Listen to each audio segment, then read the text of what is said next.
Et pour y voir plus clair, on retrouve tout de suite Guillaume Lavoie, membre associé de la chaire Raoul d'Endurant. Bonsoir, Guillaume. Bonsoir, Adi. Alors, Donald Trump dit qu'il ne blague pas quand il parle d'un troisième mandat. Il va même jusqu'à dire qu'il y aurait des moyens d'y arriver. Guillaume, est-ce que c'est aussi simple que ça de réécrire ou de rouvrir la Constitution? Alors, d'abord, ça se peut de modifier la Constitution américaine.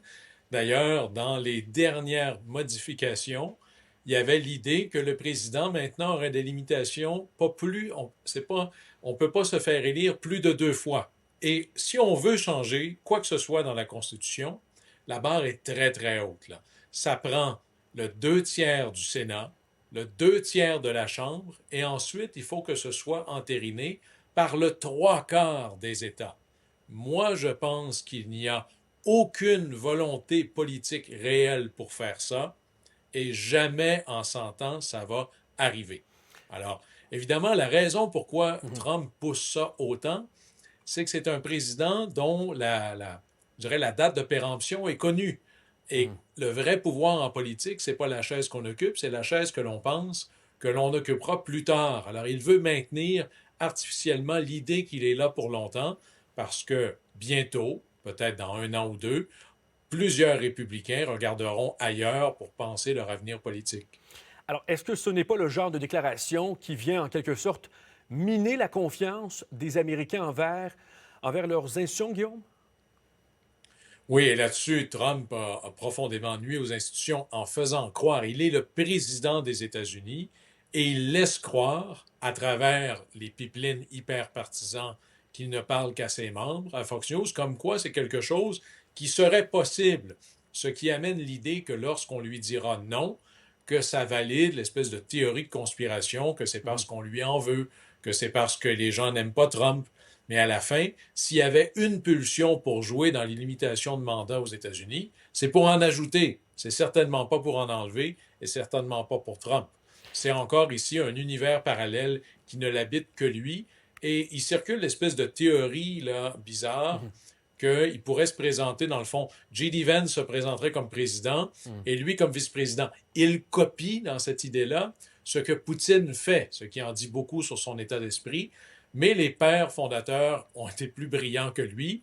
Dans la Constitution, il y a le 12e amendement qui Mhm. dit que pour être éligible comme vice-président, il faut que vous soyez éligible comme président. Alors, dans tous les cas de figure, ça ne fonctionne pas. Donc, il ne pourrait pas se représenter comme vice-président.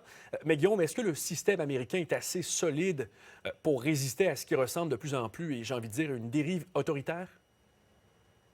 Mais là, ici, on est dans ces derniers retranchements. Reconnaissons par contre que Trump a poussé la chose là où on pensait que c'était impossible. C'est un homme qui est condamné. C'est un homme qui non seulement a encouragé une insurrection, mais qui en plus a Mhm. pardonné des gens qui avaient été reconnus coupables pour un des crimes les plus graves contre l'État.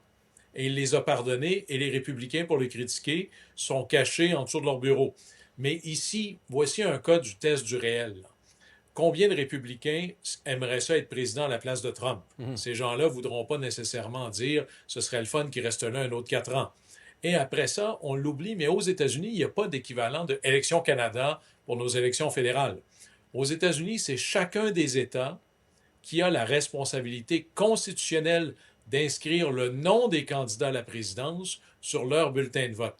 Alors, ça prendrait beaucoup de gens et beaucoup de démocrates et Mhm. beaucoup de républicains sans colonne vertébrale pour jouer dans un film autoritaire qui, je pense, là, ce serait. Je ne vois pas de possibilité pour que ça arrive. Ce qui va être un réel test, et je pense que c'est l'objectif de Trump, c'est de voir jusqu'où il peut pousser la note avant que certains disent publiquement, là, ça va faire. Et à date, partout où il va, les républicains qui le critiquent ouvertement sont silencieux. Si là, aucune voix ne s'élève, le signal qu'il entend, c'est pas porte ouverte à un troisième mandat, c'est je peux aller encore plus loin et les républicains diront rien. J'ai l'impression, Guillaume, que dans l'entourage de Trump, vraiment plus personne n'ose le contredire ou même simplement le remettre en question, du moins sur la place publique. Selon toi, est-ce que les républicains vont vraiment le suivre s'il décide quand même de toucher à la Constitution? Mais moi, je ne crois pas qu'il va toucher à la Constitution et que ça va aller jusque-là. Et imaginez, le 2 tiers de la Chambre, les républicains ont une majorité d'à peu près 4 ou 5, là, selon les journées. Alors déjà là, ça va mourir au feuilleton. Par la suite, il y a pas d'appréciation politique pour ce genre de truc-là chez une majorité d'Américains. Et à la fin, les élus vont penser à leur siège d'abord. Là, les républicains viennent de perdre dans une élection partielle en Pennsylvanie, qui était un siège presque gagné d'avance. Un peu comme si les libéraux perdaient Outremont dans une partielle, ça envoie le signal que ça va pas très bien pour les libéraux. Les républicains ont perdu un siège où il y avait déjà une vaste majorité. Mais cette semaine, il y a l'élection pour un poste à la Cour suprême au Wisconsin et il y a 2 sièges en élection partielle très républicains en Floride. Ici, une victoire démocrate serait extraordinaire. Mais de voir par combien la marge de manœuvre républicaine va fondre, à la fin, les élus républicains vont penser à eux avant de penser à Trump. Mais là, ça fait même pas 100 jours qu'il est au pouvoir. Des fois, il faut donner le temps au temps de se mettre en place. Oui, ce sont des sages paroles. Donner le temps au temps. Guillaume Lavoie, je le rappelle, vous êtes membre associé de la chaire Raoul Dandurand. Merci beaucoup d'avoir pris le temps de nous éclairer ce soir, de mieux comprendre cette déclaration. Merci beaucoup. Au plaisir.